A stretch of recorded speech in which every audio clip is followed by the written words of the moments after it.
सद्गुरु, मैंने common entrance exam में पहला स्थान पाने और यहाँ पहुंचने के लिए बहुत मेहनत की है।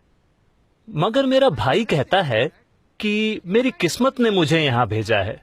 तो मैं यहाँ अपनी किस्मत की वजह से हूँ या अपनी मेहनत की वजह से? आपका भाई कहाँ पहुंचा है?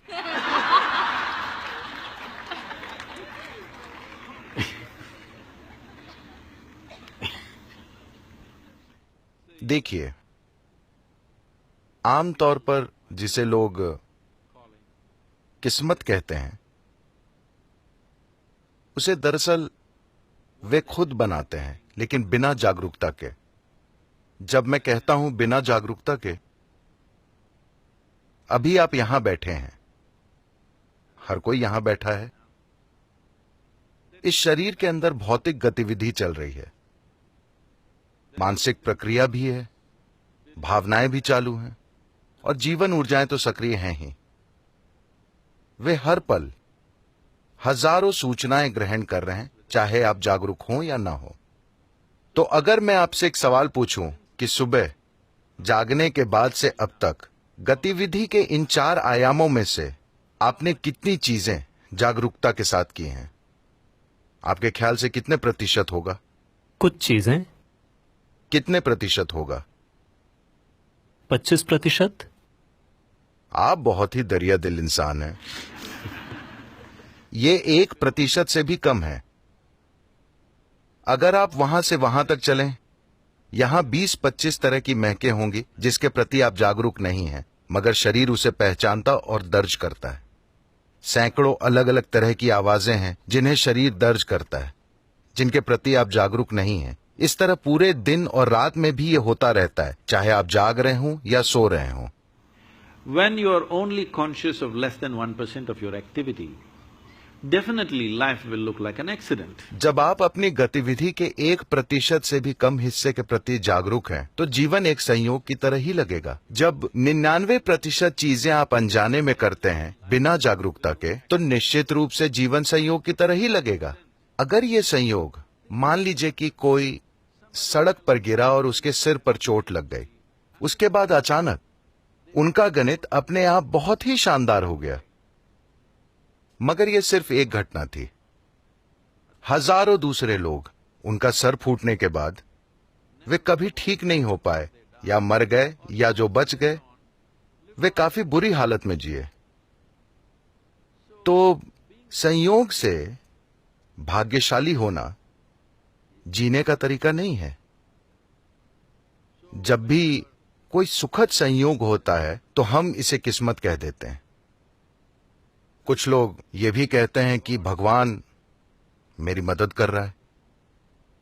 आपने उनके साथ कब पार्टनरशिप कर ली, मुझे नहीं पता। तो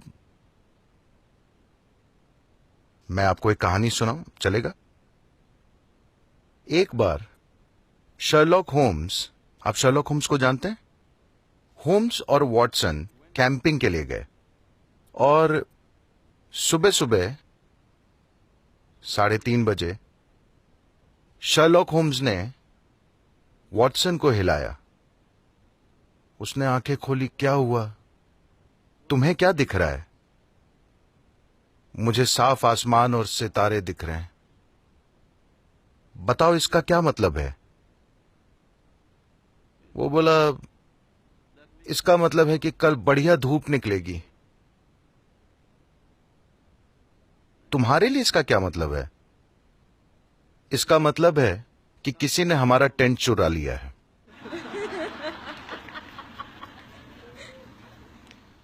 तो हम नहीं जानते कि क्या गायब हो गया है और कोई चीज संयोग से यहां वहां गिर सकती है, मगर जीवन इस तरह काम नहीं करता। अगर कोई इंसान अपनी किस्मत खुद बनाने का जिम्मा अपने ऊपर नहीं लेता, तो उन्हें अब भी विकास से जुड़ी समस्या है। वे अब भी पूरी तरह विकसित नहीं हुए हैं, क्योंकि इंसान होने का अर्थ है कि हम अपना जीवन जागरूकता के साथ चला सकते हैं। इंसान होने का अर्थ यह है कि हम अपना जीवन जैसे चाहें बना सकते हैं। मगर ये किस्मत वाली बात आपकी असफलता को संभालने का एक अच्छा बहाना है। जब भी आप असफल होते हैं, किस्मत, भगवान की मर्जी। ये लंबे समय से चलता रहा है। ये इस संस्कृति की मूलभूत प्रकृति नहीं है।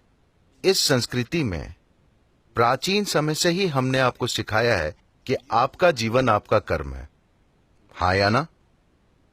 किसी ने नहीं कहा कि ऊपर एक भगवान है जो आपके लिए चीजें करेगा। हमने हमेशा आपको बताया है कि आपका जीवन आपका कर्म है, यानी कि अपना जीवन आप खुद बनाते हैं।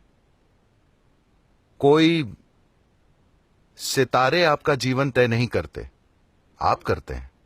हम पर लाखों प्रभाव पड़ते हैं, मगर उससे हम क्या बनाते हैं ये हमारे हाथ में है ना। हमारी ओर क्या फेंका जाता है ये हमारे हाथ में नहीं है। हमारे रास्ते में क्या आता है वो हमारे हाथ में नहीं है, मगर उसे हम क्या बनाते हैं 100% हमारे हाथ में है। मैं आपको बताना चाहता हूं, जब मैं पहली बार कोयम्बतूर गया और हमने योग केंद्र की स्थापना शुरू की, ये देश कुछ ऐसा है, बड़ी विचित्र बात है। आज सभी तालियां बजा रहे हैं, मगर उस समय बस अफवाहें ही अफवाहें। अरे ये लोग ड्रग्स लेते हैं, ये कुछ और करते हैं, ये जंगल को बर्बाद कर रहे हैं, ये बाघ मार रहे हैं, हाथी मार रहे हैं, हर तरह की अफवाहें। मीडिया भी इस तरह की चीजें लिख रहा था। फिर शहर के 100 महत्वपूर्ण लोग मिलते हैं और कहते हैं ये योग बीमारी की तरह फैल रहा है।